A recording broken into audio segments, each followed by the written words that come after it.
You're sitting on the edge of your couch, staring at the ceiling, delivering an absolute masterclass on your own dysfunction. You can perfectly articulate your anxious avoidant attachment style. You know exactly which childhood environment triggered your people-pleasing, and you can trace your current procrastination loop back to a deeply ingrained fear of failure. You have essentially earned a PhD in your own flaws. Yet despite possessing this flawless clinical vocabulary, you are completely paralyzed. You know exactly what is wrong with you, but you can't seem to change a single behavior. If you think this paralysis makes you a hypocrite or hopelessly broken, take a deep breath. You are not lazy, and you certainly aren't immune to growth. This frustrating gap between diagnosing your issues and actually fixing them isn't a lack of willpower. It is a highly sophisticated, completely invisible psychological trap your own brain set up to protect you. Imagine your mind is a high-security fortress under attack by a raging fire.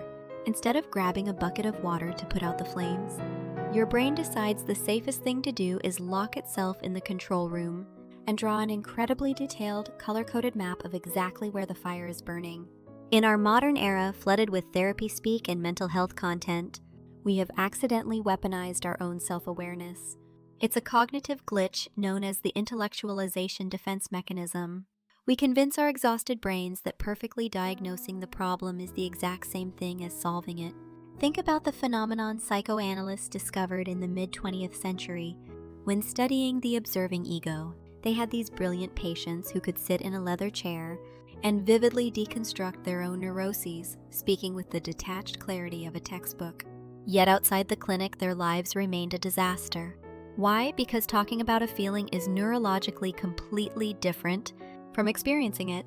By wrapping their pain in sterile, clinical words like dysregulation or codependency, these patients built a thick glass wall between their intellect and their emotions. The diagnosis didn't cure them, it simply became a high-tech hiding place. Let's be brutally honest for a second.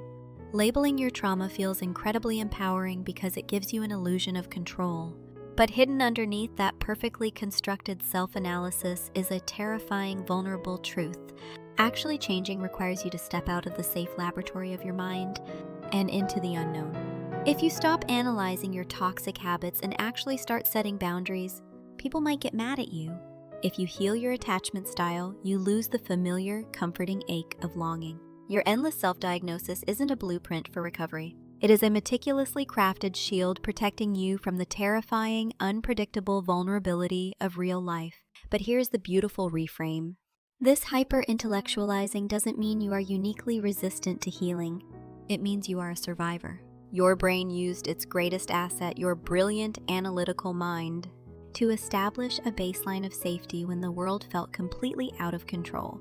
It mapped out the danger so you wouldn't have to walk in the dark. Your ability to articulate your inner world is not a flaw. It is a brilliant, temporary survival strategy designed to keep you intact. You have successfully drawn the map. You know every contour, every valley, and every fault line of your psyche. But a clinical diagnosis is just the architectural blueprint of a house. The messy, unpredictable process of actually feeling your emotions is the warmth of the home itself.